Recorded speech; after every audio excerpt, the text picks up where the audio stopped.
Hi there, I'm Rhonda Lauritsen, and I'm going to show you how I mapped out a short video of a personal story. Here's a URL for the source video if you want to watch the uncut version first. This tutorial is going to move pretty quickly because I'm assuming that you're already familiar with the method. Here's my sticky note template. Together, we'll go through the storyboard explaining each beat and then showing the clip of the video that relates. The first beat is the hero before. This is where you introduce your main character before the action and before the change. It's also a good idea to set the scene, but in a 90-second story, I get right to the point. I had parents who dropped everything if they had a feeling. Beat number 2 is called That's What It's All About, and this is where you introduce your theme. This story is about acting on inspiration, and my dad's words say it.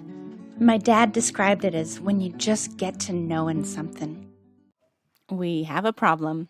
Every story needs a central conflict, and here my parents face a decision. What to do about a feeling that they should have another baby. They got inspired in 1969 and started a business. With 6 boys, they were done having babies. Stay or go. This is where your hero has to make a choice. Should my parents listen to a very inconvenient prompting? But out of the blue, my mom felt there was another child. After making a choice, your protagonist goes on an adventure in beat number 5. Yay, I get to be born! Fast forward, my dad passed away in 2007, and I miss him. Our family was complete with 6 boys and me. Dad passed away in 2007. Gosh, I miss him. Number 6 is I Think I Love You. In this part of the story, I found a letter from my dad.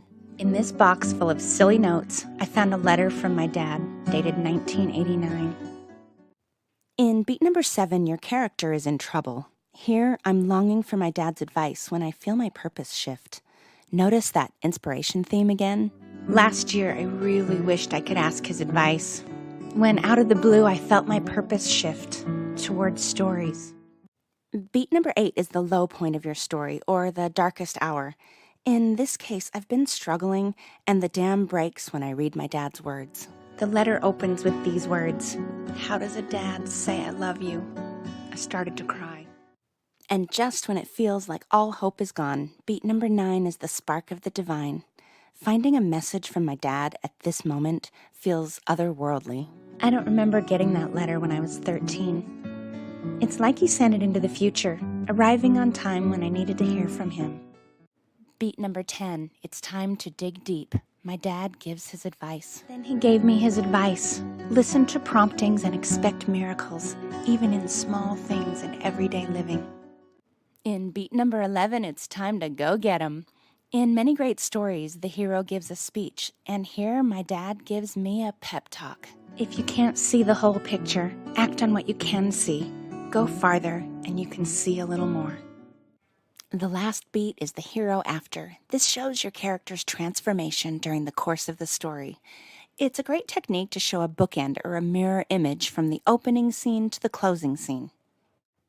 My parents' lives come full circle when I follow in their footsteps, listening to inspiration and starting my own family business. His words, like his life, gave me confidence to act and start Evalogue.Life.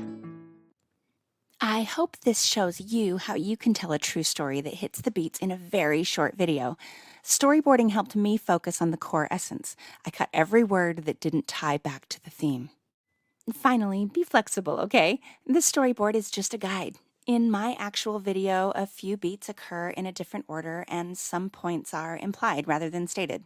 The template should spark your creativity, not constrain it. I'd be delighted if you got How to Storyboard, a workbook and templates, which are available on Amazon by me, Rhonda Lauritsen.